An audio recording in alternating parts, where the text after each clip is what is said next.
Okay, so here we are first. We're going to do movement screen number 1 to assess mobility. This will be called segmental flexion.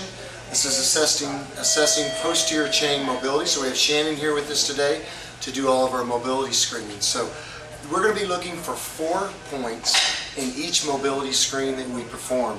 And that means that the athlete could get a total score of 4 points, which would be 100% normal. Or they could have deficiencies and get maybe 2 out of 4, 50% mobility, and then we would address those mobility areas with fixes later on. So in this particular screen, we're going to be looking for her to be able to touch her toes with her hands. We're going to be looking for a nice rounded spinal curve throughout the entire movement.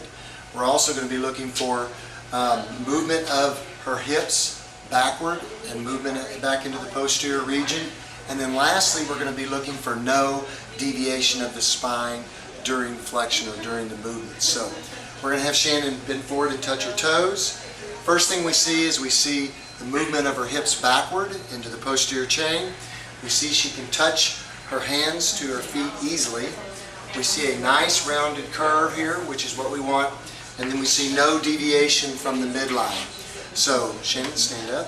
So in this particular mobility screen, Shannon would get 4 points out of 4, and that would be 100%, and so there would be no deficiencies.